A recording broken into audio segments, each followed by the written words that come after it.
Good afternoon, everyone, and welcome to the 12 p.m. Bilingual newscast on Equinox Television. The first part is with you, Julien Berth-Bissay. Bonjour. Bonjour à vous, Innocent Azé. Mesdames et messieurs, bon après-midi à toutes et à tous. Merci de choisir Equinox Télévision pour vous informer. Les chefs d'État de la zone CEMAC et leurs délégations sont attendus cet après-midi à Yaoundé pour le sommet extraordinaire de la CEMAC qui s'ouvre demain vendredi. Ce soir à 19 h, le chef de l'État Paul Biya et son épouse Madame Chantal Biya vont offrir un dîner à leurs convives au Palais des Congrès de Yaoundé. Restons à Yaoundé où les travaux de la 48e session de l'Union de la presse francophone sont en cours. Cette rencontre présidée par le Premier ministre a pour but de distinguer le journalisme d'émotion de l'information véritable. Le compte rendu de cette rencontre avec Emmanuel Diop et Gizogo. L'Union de la presse francophone est en scène à Yaoundé à la faveur de ses 48e assises qui se sont ouvertes dans la capitale camerounaise. Au nom du gouvernement, le Premier ministre dresse un tableau flatteur de la presse camerounaise. Le Cameroun, sans prétendre à la perfection, présente aujourd'hui un tableau fort appréciable. L'on dénombre aujourd'hui plus de 600 titres de journaux, une centaine de stations de radiodiffusion diffusent librement leurs programmes, ainsi qu'une trentaine de chaînes de télévision. Si l'UPF se réjouit d'accueillir la presse francophone au Cameroun, il n'en reste pas moins qu'elle tire la sonnette d'alarme sur les pratiques actuelles du journalisme. C'est une alerte commune à tous les médias. C'est bien cette défiance accrue du public qui ne veut plus de la malinfo.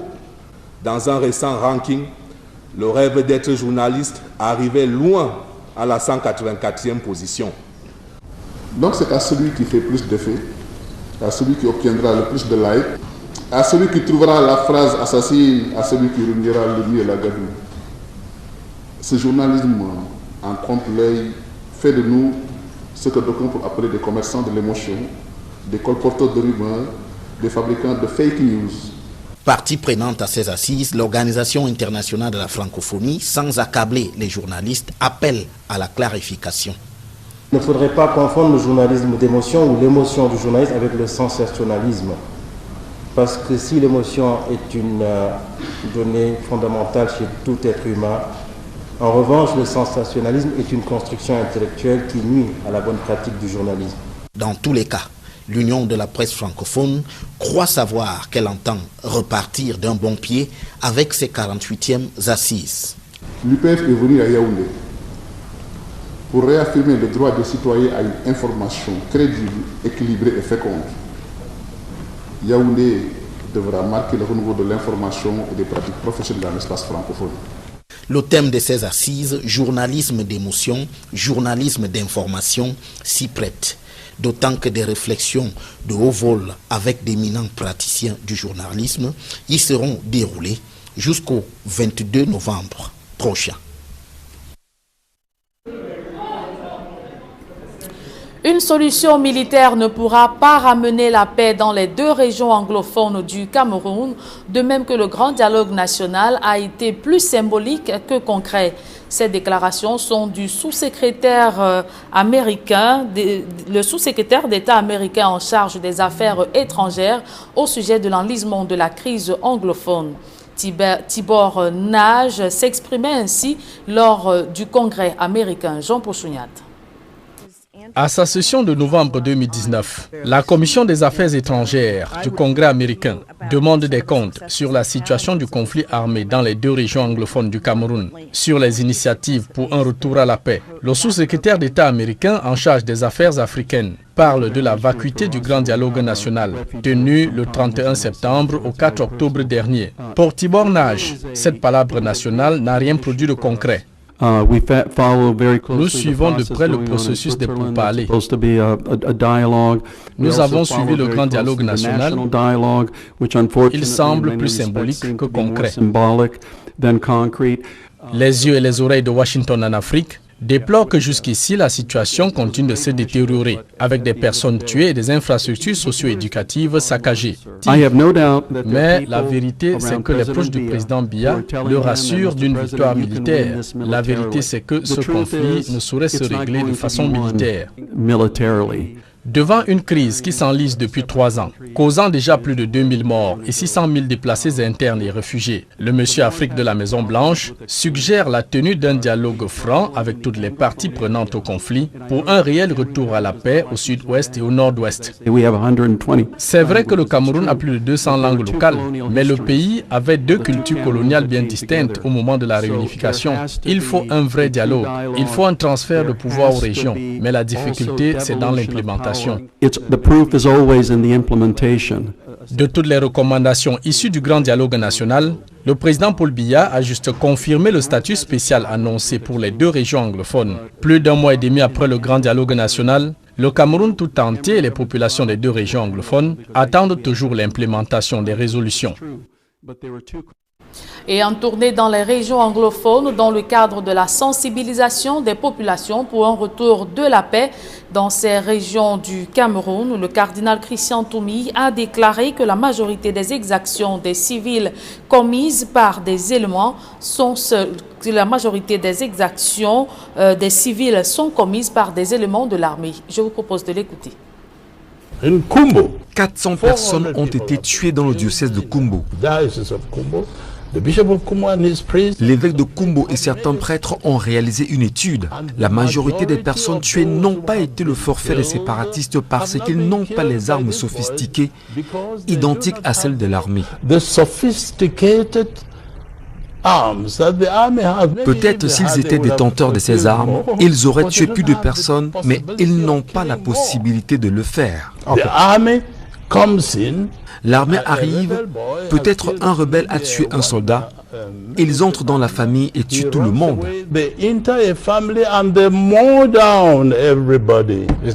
Est-ce vrai ça? C'est parfaitement vrai. Quoi? Et je suis prêt à mourir pour cela.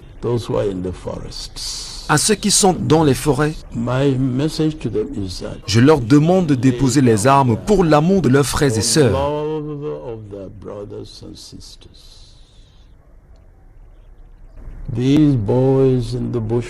Ces jeunes dans les brousses sont à l'origine de la fermeture des écoles.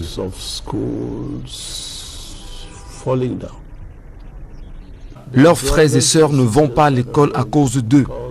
Je connais une fille dont le bras a été coupé parce qu'elle allait composer le CEP.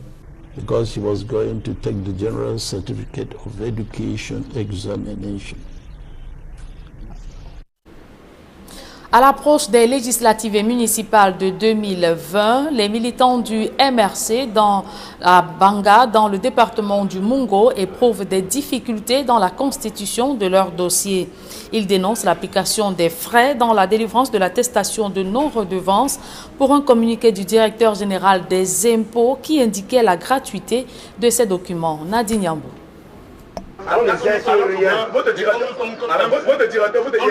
Éclat de voix et colère ici au centre divisionnaire des impôts de Mbanga dans le département du Mungo.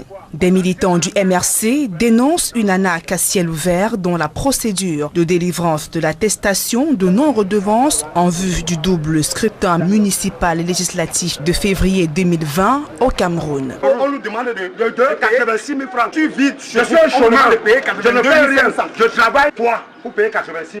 Quelle est cette arnaque qu'on a organisée au centre des impôts de Mbanga? C'est quoi? Il y a 2 Cameroun. Il y a où des décides, on vient ici nous expliquer autre chose. C'est gratuit, c'est gratuit. On nous a pas imposé depuis vendredi. Depuis on a ici tout fait. Pour le mouvement pour la renaissance du Cameroun, les dispositions de la loi sont pourtant claires sur ce principe de gratuité.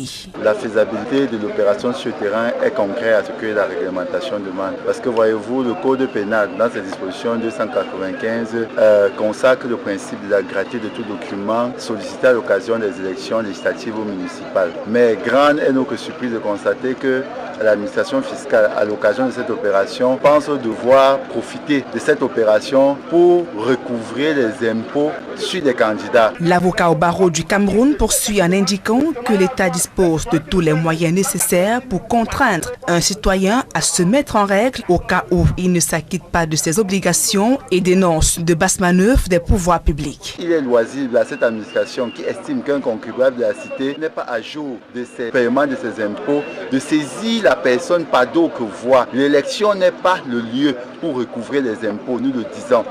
Parce que ici, le citoyen qui vient pour faire acte de candidature ne vient pas déclarer ses impôts. Voilà pourquoi l'administration a dit tout document est gratuit et n'est valable qu'à l'occasion des élections. Descendu sur le terrain pour apprécier le déploiement de ses militants à investir par son parti, le mouvement patriotique pour un Cameroun nouveau et allié du MRC, Paul Erikingue met en garde sur d'éventuels cas d'abus et de fraude. Il ne faut rien payer. Vous savez, si les autorités à Yaoundé sont informées qu'on paye ici ou ça à tel bureau ou à tel autre bureau, forcément il faut que ces agents sachent qu'ils s'exposent à des sanctions. Nous sommes ici à une élection et l'élection a ses conditions spéciales. Réagissant à cette polémique, le directeur général des impôts avait indiqué dans un communiqué du 14 novembre 2019 que la délivrance de l'attestation de non-redevance est gratuite. Une mise au point à laquelle tous les centres des impôts du pays ne semblent pas s'arrêter. Et du côté de Yaoundé, ces militants ont également assiégé la sous-préfecture de Yaoundé 3e. Ils accusent l'autorité administrative, depuis la convocation du corps électoral, de ne pas signer les pièces à verser au dossier de candidature. Les militants du MRC ont bloqué l'accès aux différents services aux usagers afin, disent-ils, de faire fléchir l'autorité administrative. Aïk Cyril pour plus de précisions.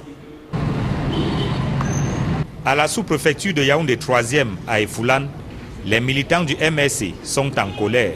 Nos camarades viennent ici à la sous-préfecture de Foulan, de Yaoundé 3 depuis jeudi. Monsieur le sous-préfet, de manière grossière, discrimine ses signatures. Ça fait plus d'une semaine que des camarades traînent ici. Les militants du MRC accusent l'autorité administrative de refuser de signer les pièces à verser au dossier de candidature en vue des municipales et législatives du 9 février prochain. En guise de protestation contre ce qu'ils qualifient d'incivisme du sous-préfet, ils bloquent l'accès des services. J'ai été au secrétariat de monsieur le sous-préfet signaler l'urgence. Nous n'avons eu aucune réponse. Nous avons donc compris que la seule chose qui nous reste à faire pour ne pas laisser monsieur le sous-préfet nous déposséder de notre statut de Camerounais, c'est de bloquer de manière républicaine ces services.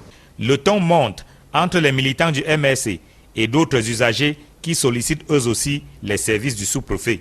Monsieur, comprenez, le sous-préfet va même arriver, peut-être mieux précis. Non, attendez le sous-préfet. Non, on bloque là. Non, on bloque là. Le MRC pense que c'est le seul moyen de faire fléchir l'autorité administrative. Nous sommes à quelques heures de la clôture des dépôts de listes à Elekam. C'est la raison pour laquelle nous sommes ici maintenant. Parce que nos dossiers doivent être signés ici et maintenant. Il n'y a rien d'autre à faire. Les candidats au poste de conseiller municipal ou de député disposent de 15 jours depuis la convocation du corps électoral le 9 novembre dernier pour déposer leur dossier à Elekam. Le MRC, dont les militants éprouvent des difficultés à faire signer leurs documents, crie au complot. La deuxième partie de ce journal est en langue anglaise avec vous, Innocent Azé. Good day once again. Good day once more, Julien, and to your viewers, good afternoon. Thanks for staying with us. So we begin by telling you how the government of Cameroon has been urged to dissolve power in the northwest and southwest regions of the country. And Tibor Nash, that's the U.S. Secretary General for African Affairs, indicated to the U.S. Congress that the Cameroon government cannot win the war in the two English-speaking regions of the country with the military. Femi Armstrong Sanda reports. Speaking to members of the Africa Relations Committee of the U.S. Congress, the U.S. Secretary of State in charge of African Affairs, Tibor Nash, presented the view of the United States of America on the three-year war in the Anglophone regions of Cameroon. First, on the military option taken by the government of Cameroon. The U.S. Mr. Africa says it will not bring victory. I have no doubt that there are people around President Biya who are telling him that, Mr. President, you can win this militarily. The truth is, it's not going to be won militarily. You can't wipe out a thought militarily. This strategy, he says, is counterproductive and only helps to radicalize more persons. Violence begets violence. it gets worse and worse and worse. Every day more Cameroonians who in the beginning were probably very loyal Cameroonians are starting to think that maybe declaring a separate country is the way we want to go. The United States, according to Thibonage, is closely following up a process in Switzerland that is supposed to be a dialogue on the situation in Cameroon. Thibonage says they followed closely the events of the major national dialogue, which many unfortunately say is more symbolic than concrete. But there were two colonial histories of the two Cameroons that came together. So there has to be a true dialogue. There has to be also devolution of power to the region.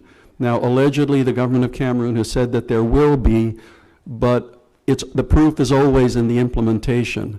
The United States reiterates that there are two Cameroons that came together, and a true dialogue must be organized to save a generation of Anglophone children who have not been able to go to school for 3 years in a row. And Thibonage equally indicated that the situation in the northwest and southwest regions of the country is completely different from that in the far north region of the country, which is masterminded by terrorist extremists, and it says that the Anglophone crisis must be treated with a lot of care. More in this excerpt. The north has its problems with extremism, but the problem in the Anglophone area, and I know the Cameroon government does not like to use the word Anglophone because they say we have 120 languages. It's true. But there were two colonial histories of the two Cameroons that came together. So there has to be a true dialogue. There has to be also devolution of power to the region.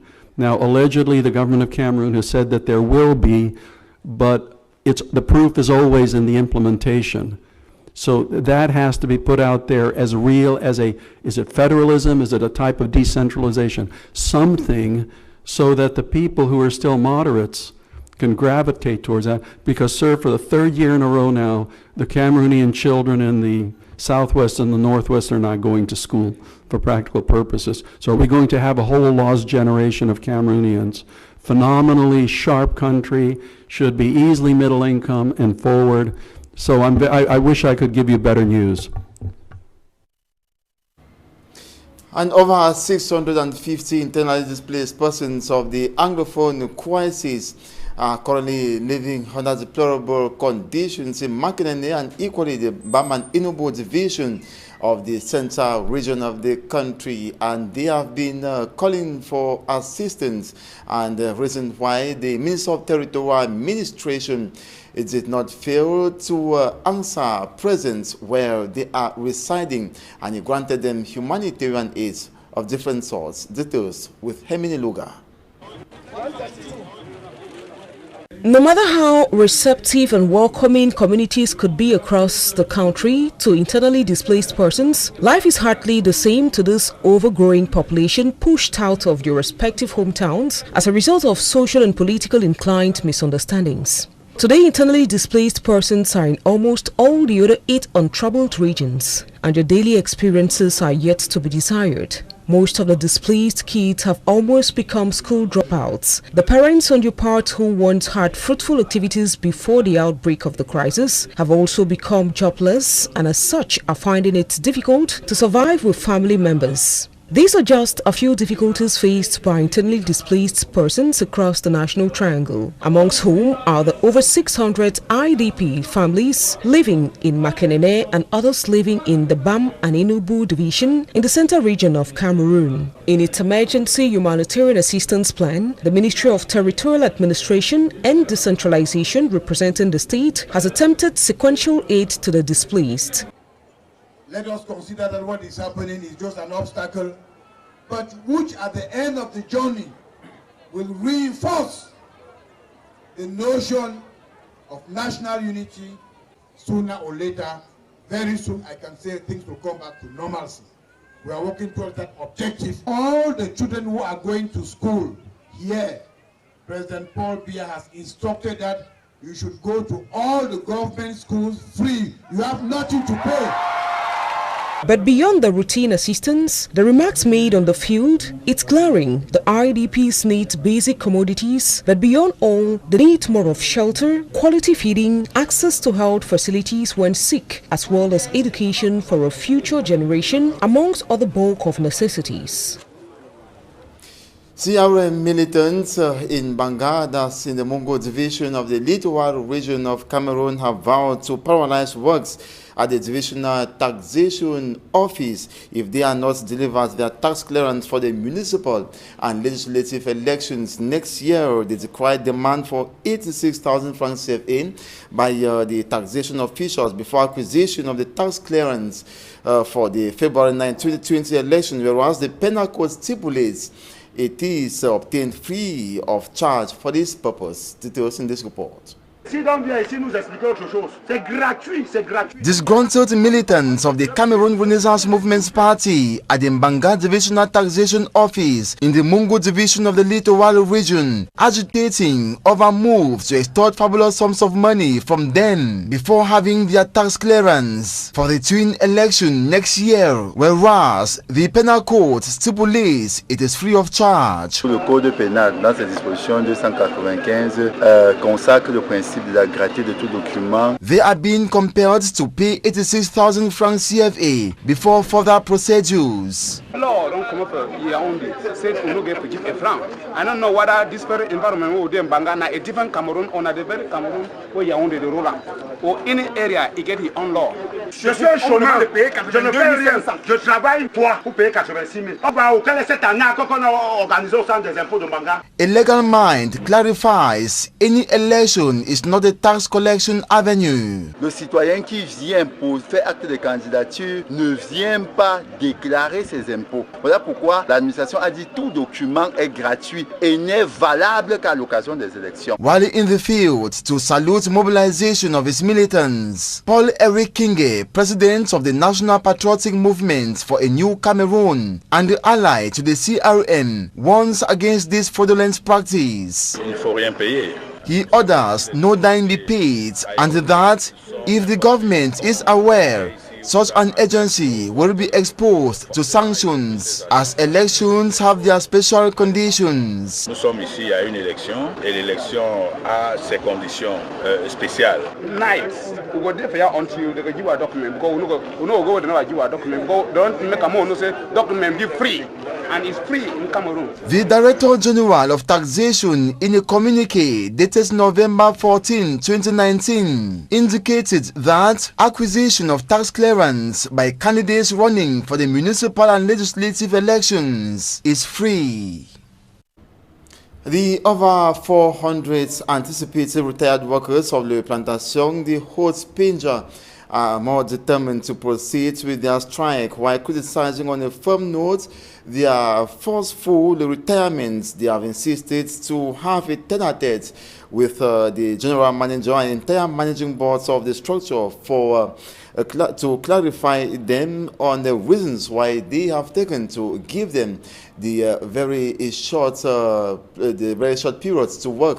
And Hemin Iluga in the floor report says that normalcy is yet to return and the workers are equally yet to go back to their various services. Her report.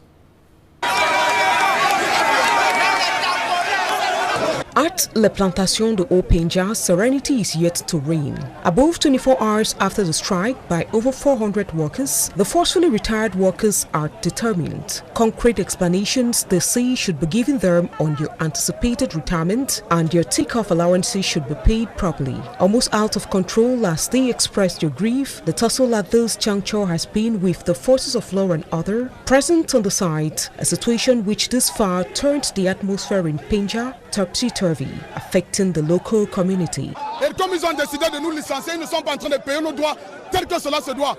Donc nous invitons le gouvernement à mettre.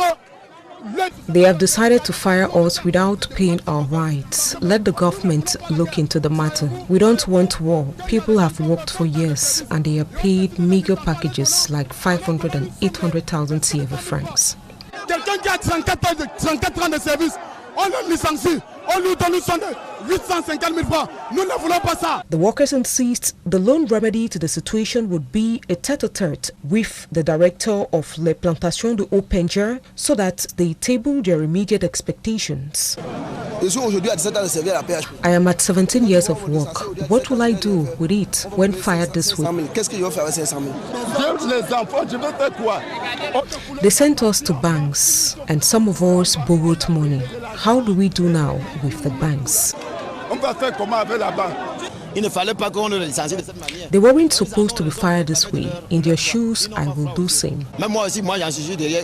They gave us rendezvous and nothing is done. Till date, kids are at home. How do we do?